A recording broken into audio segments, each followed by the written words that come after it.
And I want to say most of us got a lot of snow this week.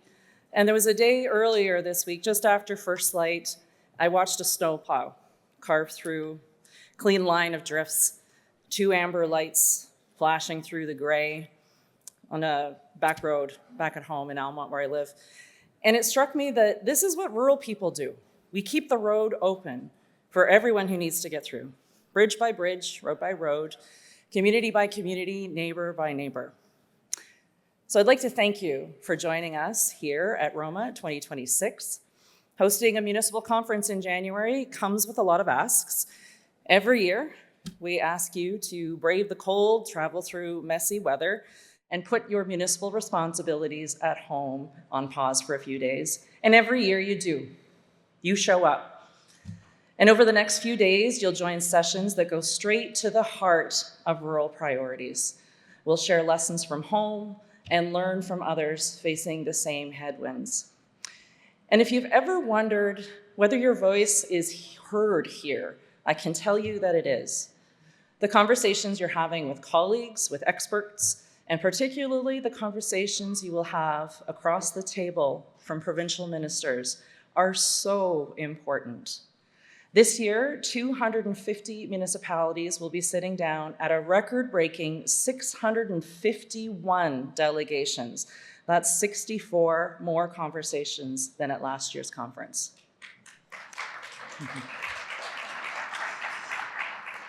The ROMA board meets regularly with provincial ministers to talk about the issues that are top of mind at this conference and beyond.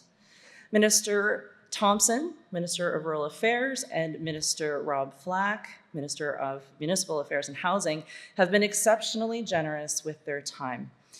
They have both shown a keen interest in working with the ROMA board to bring the issues, your issues, to the provincial table.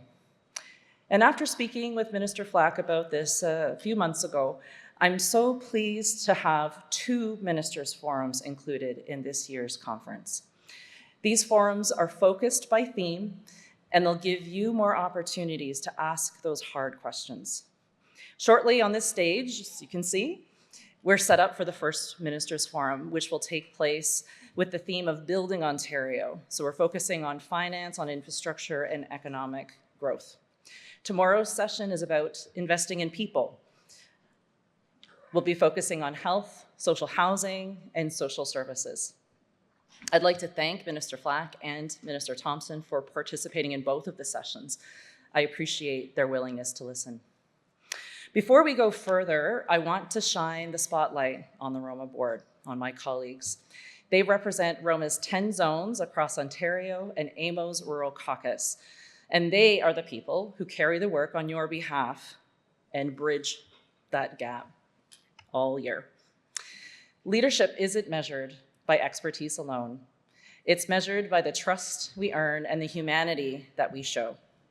As the saying goes, no one cares how much you know until they know how much you care.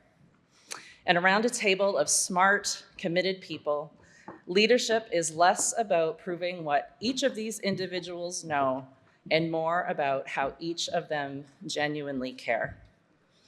So your zone members are Jamie McGrail, Steve McCabe, Dave Barris, Christina Early, Pam Saney, Jennifer Murphy, Karma Williams, Mark Wilson, Janet Hager, and Rural Caucus, Nicole Martin, Dade Nielsen, Natasha Salonen, Nathan Townend, and Tanya Raybosch.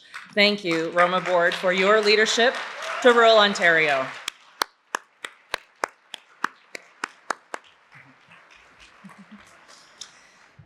We have the hard conversations at the ROMA table because you're having those hard conversations at home. When we ask the difficult questions, when we speak frankly to one another, and when we call for action, it's rooted in the respect that we have for all rural communities and the people that we represent across Ontario. That's why this conference is so valuable. It creates space for those honest conversations, and not just with ministers, but with each other.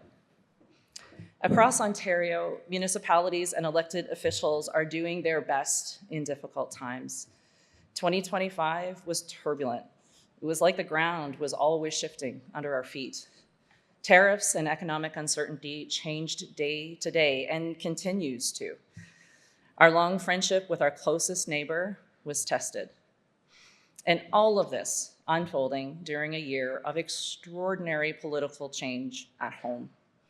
Canadians navigated a federal election in April, electing a Liberal minority government under Prime Minister Mark Carney after one of the highest voter turnouts in decades.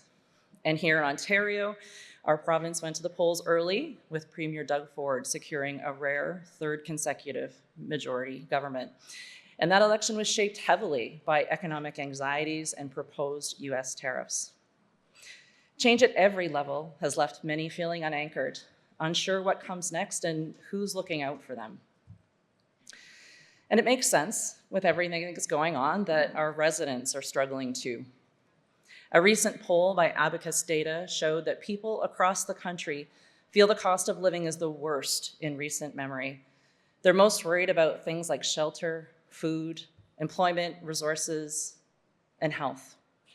When the basic needs feel out of reach, people lose sleep and they lose trust. And they start to believe that for one person to gain, someone else has to lose. Those feelings create fear, and fear hardens into polarization. Through all of this, municipal governments continue to be on the front lines of many issues that are not municipal in nature. At one time, our core responsibilities were water and wastewater, landfills, roads, bridges. Today, our portfolios have expanded to include complex human issues like addictions and mental health, housing, healthcare, and homelessness. AMO's most recent data on the province's homelessness crisis shows that it's getting much, much worse. In rural Ontario, homelessness grew by more than 30% last year, and in Northern Ontario by 37%. To put this into perspective, Northern Ontario represents just 5% of Ontario's population, but accounts for 10% of all homelessness in the province. This is why being a municipal leader now requires us to be tougher, more strategic, and savvier than ever before. We have to do so much more with fewer resources, work with limited budgets and long to-do lists, and carry provincial crises like homelessness on our shoulders locally. At the same time, much of our rural infrastructure has been around longer than anyone in this room, and it's costly to maintain. 17% of Ontarians live in our rural communities, yet rural governments are responsible for 31% of Ontario's roads and bridges. Our inability to pay for new infrastructure limits our ability to grow. You can't build new homes serviced by old pipes or no pipes at all. You can't build new homes if you can't flush the toilet.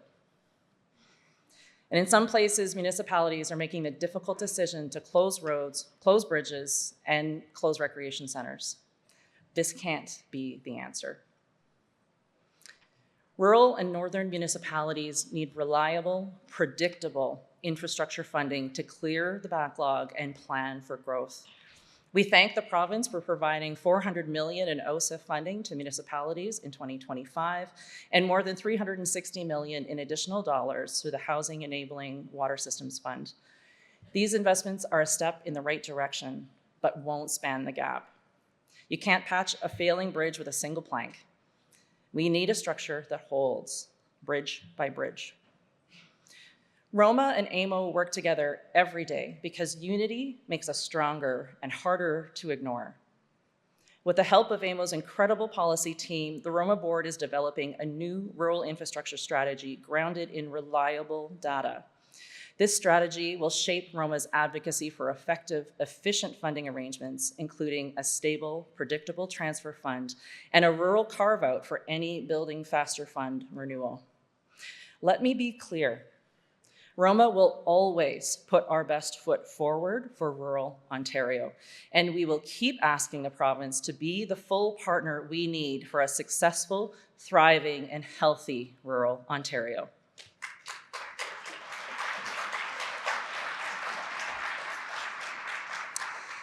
Healthcare remains another urgent file.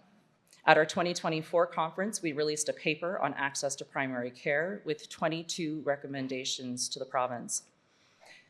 Healthcare is yet another provincial priority that municipalities are topping up more and more to meet local needs. Our rural property tax base was never intended to fund healthcare. Yet municipalities are in bidding wars for family doctors, offering everything from financial incentives to free housing. ROMA is doing the heavy lifting to put this issue squarely on the provincial radar. We're working to prioritize and update our healthcare recommendations for 2024 to ensure rural Ontario is not left out of the provincial plan to expand primary care. You may have heard the saying that trust is lost in buckets and earned back in drops. Leading together, collaborating and uniting for a better healthcare system for all of Ontario, demonstrating good stewardship of taxpayer dollars, and choosing the common good over individual interest, that's how we build trust. Finally, I have some good news about the ongoing dispute between municipalities and federally regulated railways. If you recall, we first brought this issue to light at the ROMA conference in 2023. For more than a century, Ontario law has dictated cost sharing between municipalities and landowners for drainage work on private property. Recently, federally regulated railways began refusing to comply with this legislation, leaving rural and small urban municipalities with over $1 million in unpaid capital construction costs. 3 years ago, on this very stage, we promised to go to bat for the communities affected by this dispute. We did. We fought for fairness, for accountability, and for small governments, and our hard work paid off. ROMA was granted intervenor status in litigation between Chatham-Kent and Canadian Pacific, and we won. Like all landowners, railways must pay the cost apportioned to their property. Railways are not above the law. It's not over, but this is a meaningful victory for ROMA and all rural municipalities in Ontario. Before I wrap up, I want to acknowledge that this has been a hard year, but it's also revealed something remarkable about rural Ontario. In a year of elections, economic strain, and uncertainty, I've had the privilege of traveling across the province, and I've seen determination, not despair. At every stop, from Thunder Bay to Hillsburg to Collingwood, Clinton, and Uxbridge, I met people who still believe in their communities and in their neighbors, who still roll up their sleeves and who still show up when it matters. Rural Ontario doesn't wait for someone else to fix the problem. We build the solutions together. 2026 will be pivotal for many of us. A municipal election is right around the corner. Some of us will run again, and some of us will graciously pass our seat at the table to someone else.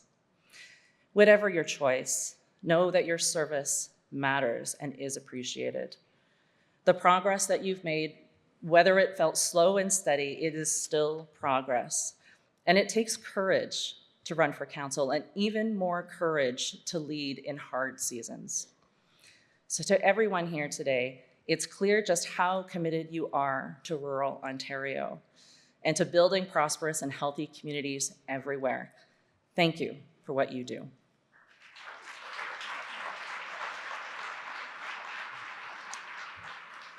When I think back to that plow at dawn the other day, I'm reminded of rural Ontario. We don't wait for the storm to pass. We clear a path through. Bridge by bridge, road by road, we will get through difficult times, we will grow stronger, and we will continue to be the heartbeat of this province. Over the next few days, we have lots of work to do. Our communities are watching. Let's make them proud. Thank you.